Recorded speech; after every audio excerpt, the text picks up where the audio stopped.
സജീഷിന്റെ കുടുംബാംഗങ്ങളെ മുഖ്യമന്ത്രി ആശ്വസിപ്പിക്കുന്ന ദൃശ്യമാണ് നമുക്ക് കാണാൻ കഴിയുന്നത്. 2 കുഞ്ഞുങ്ങളും ഭാര്യയും അച്ഛനും അമ്മയും ഒക്കെ ഉൾപ്പെടുന്ന ഒരു കുടുംബത്തിന്റെ ഏക അത്താണിയാണ്.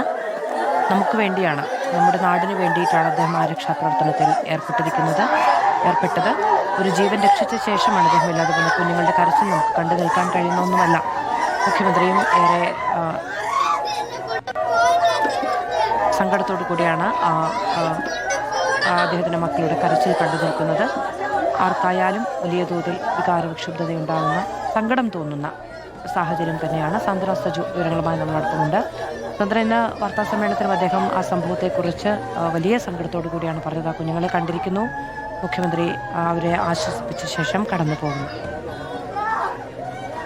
മധു, നമുക്ക് കണ്ടു നിൽക്കാനാകാത്ത ദൃശ്യങ്ങൾ തന്നെയാണ് രാജേഷിന്റെ വീട്ടിൽ നിന്നും വരുന്നത്. കാരണം നമുക്കറിയാം, ആ കുഞ്ഞുങ്ങളെ സംബന്ധിച്ചിടത്തോളം അവരുടെ ഏക അത്താണിയായിരുന്നു, ആ കുടുംബത്തിന്റെ തന്നെ ഏക അത്താണിയായിരുന്നു രാജേഷ്. അങ്ങനെ ഒരാൾ ഇല്ലാതാകുമ്പോൾ ആ കുടുംബത്തിന് അത് താങ്ങാൻ കഴിയുന്നതിനും അപ്പുറത്താണ്. അല്പസമയം മുമ്പാണ് നമ്മൾ ദൃശ്യങ്ങളിൽ കാണുന്നത് പോലെ തന്നെ മുഖ്യമന്ത്രി രാജേഷിന്റെ വീട്ടിലേക്ക് എത്തിയിരിക്കുന്നത്. ആദ്യം ഇവിടെ തൊട്ടടുത്ത് തന്നെ അദ്ദേഹത്തിന്റെ വീടിന്റെ അടുത്തായിട്ടാണ് ഈ പൊതുദർശനം ചടങ്ങുകൾ നടക്കുന്നത്. അവിടെ എത്തി അന്ത്യോപചാരം അർപ്പിച്ചു. അതിനുശേഷമാണ് തൊട്ടടുത്തുള്ള രാജേഷിന്റെ വീട്ടിലേക്ക് മുഖ്യമന്ത്രി എത്തിയത്. കുടുംബം നമുക്ക് കാണാം, അങ്ങനെ അലമുറയിട്ട് കരയുകയാണ്.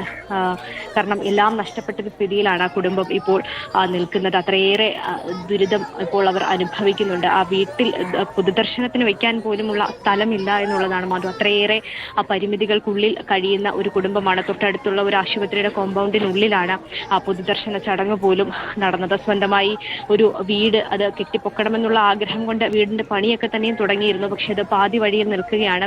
ഏതാണ്ട് ഒരു 3 വർഷം മുൻപ് വീടിന്റെ തറ കെട്ടിയിട്ടിട്ടുണ്ട്.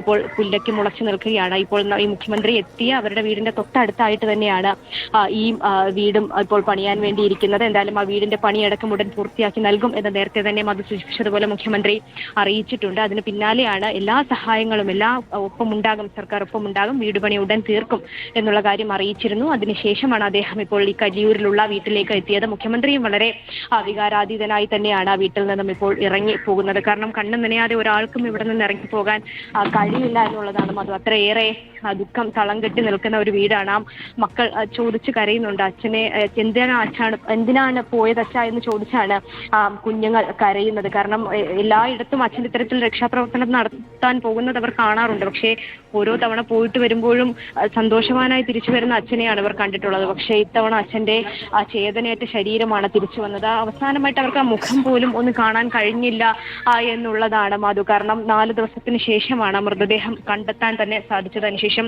പോസ്റ്റ്മോർട്ടം നടപടികളും കരഞ്ഞു തളർന്ന കുഞ്ഞുങ്ങളെയാണ് നമുക്ക് അവിടെ കാണാൻ കഴിയുന്നത്. അവർക്ക് ആ സംഭവത്തെക്കുറിച്ച് ബോധ്യപ്പെടാനുള്ള പ്രായം കൂടി ആയിരിക്കുന്നു എന്നതുകൂടിയുണ്ട്. വലിയ സങ്കടത്തോടു കൂടിയാണ് അവരെ നമുക്ക് അവിടെ കാണാൻ കഴിയുന്നത്. മുഖ്യമന്ത്രി എത്തിയിരിക്കുന്നു, അവരെ ആശ്വസിപ്പിച്ചിരിക്കുന്നു.